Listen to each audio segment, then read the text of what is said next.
बकासुर का भी वध करके और हिडिंब का वध करके जब पांडवों ने जंगल में आगे अपनी यात्रा प्रारंभ की, तो आगे चलकर एक सरोवर के पास उन्हें एक गंधर्व मिला।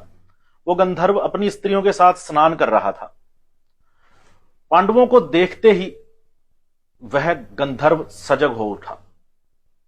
उसने देखा कि पांडव लोग जलाशय के बिल्कुल पास आ गए हैं, उस सरोवर के पास आ गए हैं और उसमें मुंह हाथ धो रहे हैं या उस पानी को प्रयोग कर रहे हैं। रात का समय था, इसीलिए रात को कहा जाता है कि रात के समय में जलाशय के पास नहीं जाया करते, तालाब के किनारे या कुएं के पास नहीं जाना चाहिए रात के समय में। तो यहां सावधान करता है वो गंधर्व, इन सबको ललकारता है, कहता है कि मेरे होते हुए तुम यहां कैसे आ गए? तुम्हें पता नहीं है कि रात्रि के समय जलाशय के पास नहीं जाना चाहिए, यहां पर राक्षसों, गंधर्वों, यक्षों का पहरा होता है और आप लोग निर्बाध रूप से बढ़े चले आ रहे हो और इस जल का प्रयोग भी कर रहे हो।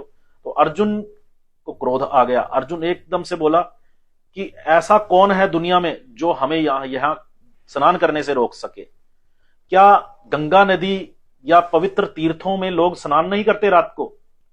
तुमसे किसने कहा कि रात्रि में लोग यहां स्नान नहीं कर सकते? यदि ऐसा है तो सामने आओ, मैं तुम्हें ललकारता हूं। तो गंधर्व वहां पर एक अपना धनुष लेता है और बाण वर्षा प्रारंभ कर देता है। गंधर्व के बाणों से बचते हुए अर्जुन अपने धनुष से एक अग्निबाण छोड़ते हैं, वही आग्नेयास्त्र जो उसे अपने गुरु से प्राप्त हुआ था, गुरु द्रोण से। आग्नेयास्त्र से प्रताड़ित होकर वो गंधर्व पीड़ित हो उठा और बिल्कुल परास्त हो गया।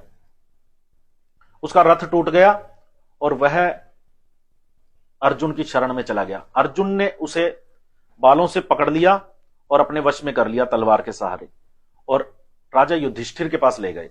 अब देखो भाइयों में कितना भाईचारा है, यहां कितनी इज्जत करते हैं। ये राजा के समान आचरण करते हैं अपने भाई के आगे। वो कहते हैं महाराज देखो, ये गंधर्व है, इसने आपका अपराध किया है, हम पर आक्रमण किया है, तो आप बताएं इसका क्या दंड दिया जाए इसे।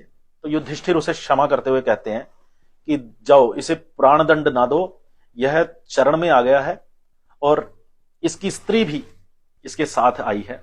वो स्त्री भी क्षमा याचना करते हुए युधिष्ठिर की शरण में आई और युधिष्ठिर ने कहा कि जो शरण में आया हुआ हो उसको कौन मार सकता है। इस पर प्रसन्न होकर उस गंधर्व ने अर्जुन से कहा कि आप लोगों ने मुझ पर दया करके मुझे छोड़ दिया,